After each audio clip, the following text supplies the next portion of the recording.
Hey, salut à toutes et à tous, moi c'est Joao, je suis ravi de vous retrouver pour une petite présentation d'un un jeu mobile nommé Mobile Legends eSport MOBA. Donc ce jeu c'est mon petit coup de cœur du moment, et c'est un jeu assez simple et assez complet, vraiment très bon pour du mobile. Donc ce jeu c'est tout simplement un League of Legends version mobile, c'est-à-dire un MOBA classique avec plusieurs lignes, des personnages, vous devez détruire la base adverse, etc. Mais ce jeu je trouve est très bien adapté au mobile, il y a pas mal de petits raccourcis, de choses assez simples qui vont pas alourdir l'interface comme dans un League of Legends par exemple s'il était porté directement sur mobile. Donc on va commencer dans cette vidéo par la présentation de l'interface. Donc on va faire de haut en bas tranquillement. Donc en haut à gauche vous avez l'icône de votre personnage. Vous pouvez donc choisir votre pays, votre pseudo, un petit tag. Donc moi j'ai machine à tuer. Donc ce tag en fait vous pouvez l'avoir en fonction des hauts faits que vous allez faire dans le jeu. Mais ça, j'y reviendrai un petit peu plus tard. Vous avez voilà, le nombre de héros que vous possédez. Donc là, j'en possède 6. Les apparences, les skins. Votre rang en jeu classé. Donc pour l'instant, je suis Elite 3, 1 étoile. Ce qui est pas fameux du tout. Ensuite, si vous allez dans Info Combat, vous avez un petit graphique à droite. En fonction de vos statistiques, il détaille un petit peu vos statistiques en game. Donc poussée, KDA, durabilité, combat d'équipe, croissance et dégâts. Bon voilà, vous pouvez regarder ça un petit peu en détail si les statistiques vous intéressent. Ensuite, vous avez le nombre de rencontres. Donc là, en l'occurrence, j'ai fait 45 parties. Le taux de victoire, donc pour moi qui est de 57,78%. Le nombre de fois où j'ai été élu meilleur joueur de la partie. Donc ça, c'est intéressant puisqu'à la fin de chaque partie, vous avez une petite médaille en fonction de votre performance. Donc vous pouvez être or, argent, bronze ou MVP. Donc bon, en général, le jeu ne se trompe pas trop sur vos performances, même si quelquefois ça peut être discutable. Mais voilà, en général, c'est assez bien fait. Donc j'ai été 7 fois élu MVP. Ensuite, vous avez le nombre, les statistiques, toujours pareil, hein, le nombre de doubles meurtres que vous avez fait, triple kill, quadra, penta, légendaire, etc., etc. Ça, c'est du classique. Ensuite, vous avez les héros favoris. Alors là, le seul petit bémol que je vais mettre, c'est qu'en fait, ça met le taux de victoire en priorité, mais ça ne prend pas en compte vraiment le nombre de rencontres que vous avez faites. Par exemple, là, vous voyez que Nana, le perso qui est le plus mis en avant, j'ai 100% de ratio de victoire avec elle, mais j'ai fait qu'une seule partie. Donc c'est pas forcément très juste et très probant comme statistique. Pareil pour Tigreal, je l'ai joué qu'une seule fois et j'ai gagné, donc j'ai 100% de ratio de victoire. Par contre, là, avec Milia, on commence à être sur quelque chose d'assez probant et significatif, puisque sur 5 parties, j'ai 80% de ratio de victoire, donc c'est quand même pas mal. Ensuite, on a Rafaela, 3 parties, 66,7% de ratio de victoire, Layla, 7 parties, 57%, etc., etc. Donc vous avez un petit peu les statistiques ici, donc si ça vous intéresse, allez faire un tour, vous pouvez regarder vos statistiques sur vos champions. Ensuite, vous avez l'historique. Bon, historique classique avec votre champion, votre KDA, le nombre si vous avez gagné ou si vous avez perdu, les équipements que vous avez achetés, etc. Et ensuite, si vous cliquez sur la petite flèche, vous avez des détails avec les sorts d'invocateurs, vos alliés, vos ennemis, etc. Bon, ça c'est un historique tout à fait classique. Ensuite, vous avez le score de crédit. Alors, le score de crédit, qu'est-ce que c'est? C'est tout simplement euh, des récompenses pour éviter que les gens ne quittent trop les parties. Donc voilà, chaque joueur commence avec 100 crédits. Ensuite, si vous jouez depuis longtemps en mode combat automatique, vous perdez 3 crédits. Alors, combat automatique, je ne sais pas vraiment ce que c'est, je ne l'ai pas encore découvert. Mais voilà, si vous le faites pendant trop longtemps, vous perdez 3 crédits. Si vous avez été invité et que vous n'avez pas appuyé sur OK, vous perdez un crédit. Ok, ensuite, 2 crédits chaque jour que vous connectez au jeu et un crédit à la fin de chaque partie, même si vous gagnez ou si vous perdez. Donc ça, bon, voilà, c'est assez simple quand même de remonter les crédits si jamais on a dû quitter une partie. Si jamais on a dû quitter une partie.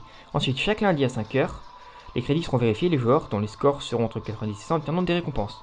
Donc ça, c'est vraiment bien, ça vous encourage à ne pas quitter des parties, à toujours accepter les parties, à jouer régulièrement pour avoir des récompenses. Bon, ensuite là, vous avez un petit peu la liste des récompenses que vous pouvez obtenir, mais ça je ne vais pas y revenir dessus, vous le direz si ça vous intéresse.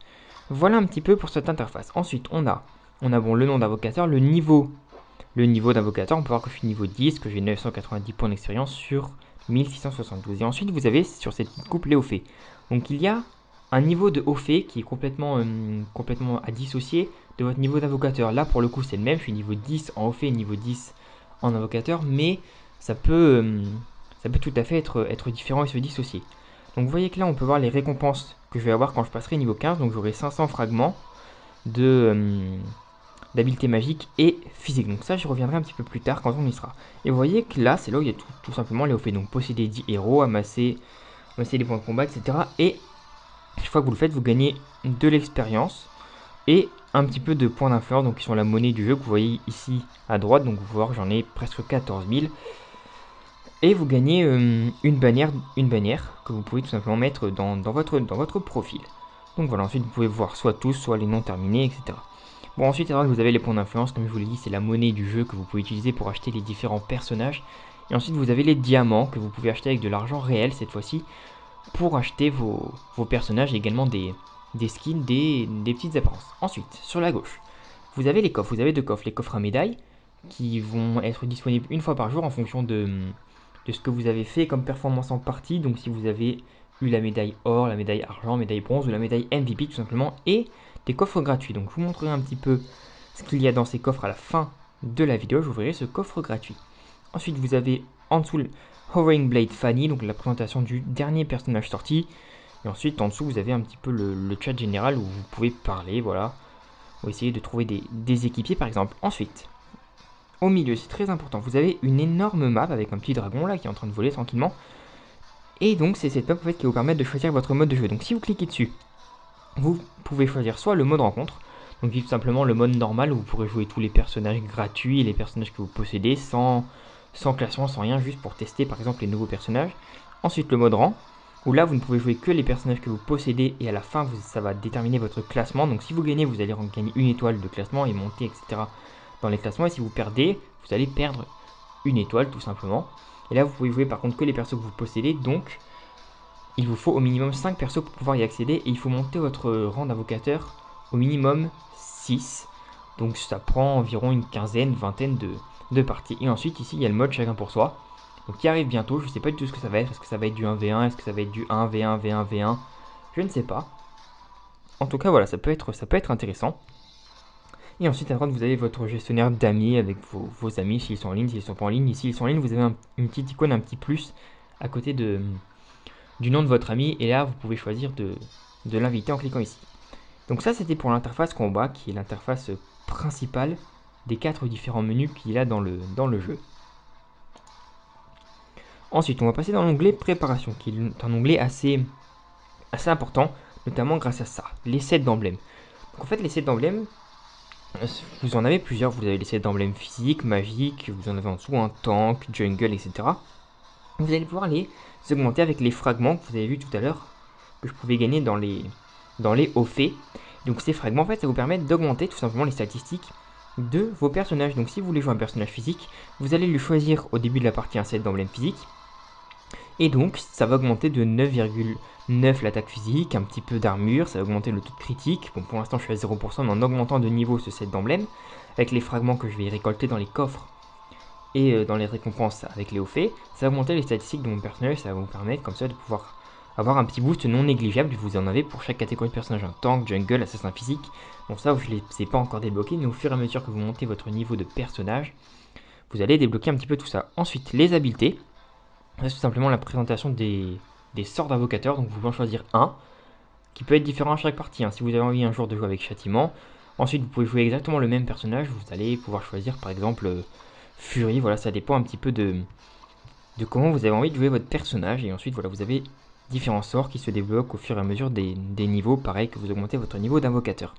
Ensuite les équipements, ça c'est très très bien, puisque dans ce jeu vous pouvez acheter vos équipements sans aller à la base. Vous pouvez les acheter directement sur votre ligne, mais il ne va pas y avoir comme dans Dota 2 par exemple un petit coursier qui va vous apporter. Non, là vous allez directement avoir les statistiques des items. C'est à dire que même si vous êtes en plein combat et que vous achetez un item qui vous donne 4000 points de vie, et bien vous allez avoir directement les 4000 points de vie qui vont être ajoutés à votre personnage. Donc ça c'est très très bien, ça vous permet de pouvoir rester très longtemps sur votre ligne et de beaucoup mettre de pression aux adversaires. Donc vous en avez qui sont prédéfinis ici. Bien sûr vous pouvez les changer, vous pouvez choisir les sets de quel personnage vous voulez utiliser.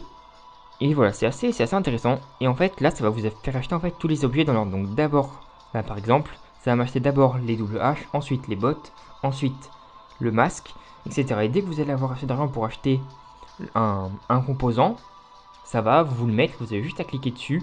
Ce sera en haut à droite il me semble de votre écran. Vous allez juste cliquer dessus et ça va acheter directement l'objet. Donc ça c'est très bien pour éviter de devoir aller se perdre dans la boutique et de perdre du temps, puisque comme vous pouvez l'acheter directement en jeu, ça va vous éviter de perdre du temps et d'avoir la boutique qui va s'afficher en gros sur votre écran et ne pas pouvoir voir un petit peu ce qui se passe. Donc ça, c'est vraiment très intéressant. Vous pouvez bien sûr les personnaliser et les choisir. Donc ça, c'était pour l'onglet réparation. Ensuite, l'onglet héros, c'est tout simple. Vous avez une présentation des différents personnages. Voilà, donc pour l'instant, il n'y en a pas énormément. Mais bon, ça va arriver un petit peu plus. Donc vous pouvez bien sûr les classer, les tanks, les guerriers, les assassins, les mages, les tireurs, etc. Et si vous cliquez sur un personnage, vous avez voilà, le personnage qui va être ici. Vous avez un petit peu sa classe, ses spécialités, ses statistiques. Donc là, vous pouvez voir que lui, bon, il est pas mal en défense, etc. Ensuite, voilà, si vous restez cliqué sur les petites icônes des sorts, vous avez voilà un petit peu un descriptif des sorts. Vous avez voilà les attributs qui sont un petit peu les statistiques du personnage. Donc si ça vous intéresse, allez voir ça. La biographie également, bon, c'est un petit peu le lore. Voilà, si ça vous intéresse. En tout cas, il y a un lore qui est pas mal fait dans ce jeu. Et après, je voudrais bien vous montrer un perso avec un skin, parce que là, en fait, vous pouvez tout simplement voir les skins. Donc, par exemple, là, sur Tigreal, si je me tourne vers ici, je vois directement à quoi ressemble le skin. Donc ça, c'est plutôt bien. Ça me permet de voir un petit peu à quoi ressemble le skin avant de l'acheter. Donc ça, c'est plutôt sympa. Ensuite, l'onglet sac. Donc vous avez tout simplement voilà, différents objets. Donc là, j'ai des fragments d'apparence premium. Donc qu'est-ce que c'est? Vous les gagnez avec les récompenses de haut fait, par exemple. Et donc si vous les utilisez, tout simplement pour vous permettre d'acheter des skins. Donc là, il n'y en a que 2 qui sont disponibles avec ces fragments. Mais voilà, ça vous permet de ne pas payer d'argent pour avoir les skins, puisque les skins ne sont disponibles qu'avec des gemmes, donc c'est-à-dire avec de l'argent réel. Et du coup, on est directement dans le dernier onglet qui est le magasin. Donc là, on peut voir voilà, une boutique très classique. On a des packs pour pouvoir parler en slash all, donc à tout le monde. Voilà, vous achetez, ça coûte quelques diamants, ça peut être pas mal. Ensuite, vous avez les différents héros et leur prix. Donc attention, les héros sont quand même assez chers. Il n'y a pas beaucoup de héros qui coûtent pas très cher. Les héros à 6500 sont abordables, ils sont pas hyper faciles à avoir, puisqu'il faut quand même jouer une dizaine, quinzaine, vingtaine de parties pour les avoir. Mais voilà, ça peut être acheté quand même assez facilement. Après, vous avez des héros à 15 000 qui eux sont beaucoup plus longs à acquérir. Vous avez ensuite des héros à 30 000 qui eux sont vraiment très très longs si vous ne voulez pas payer. Mais c'est pas très dérangeant, puisque c'est pas parce que les héros vont coûter plus cher qu'ils vont être plus forts. Loin de là, vous pouvez très bien gagner beaucoup de parties avec des héros de base que vous pouvez avoir, comme par exemple Lilac, vous avez dès le début, ou Yun Zhao qui coûte que 2000 points de bataille. Donc ça c'est très bien. Ensuite vous avez les apparences, donc c'est tout simplement les skins des différents personnages que vous pouvez acheter cette fois-ci uniquement avec de l'argent réel. Alors bien sûr, il y aura de nouveaux personnages qui vont être disponibles au fur et à mesure que le jeu va se développer, au fur et à mesure du temps. Et ensuite les fragments, on y était tout à l'heure.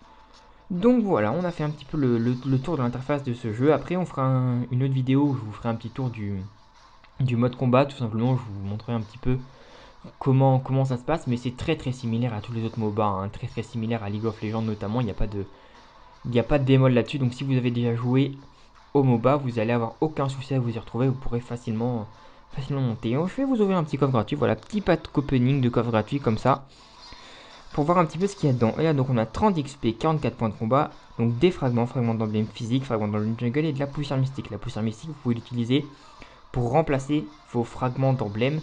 Si par exemple ça coûte 500 fragments d'emblème pour augmenter de niveau votre set d'emblème, et bien vous allez pouvoir utiliser 500 poussières tout simplement pour l'améliorer directement sans avoir les emblèmes. Donc ça peut être très bien pour booster vraiment une caractéristique que vous aimez bien. Si vous jouez beaucoup les mages, booster au set d'emblème de mage, ça peut être c'est très intéressant.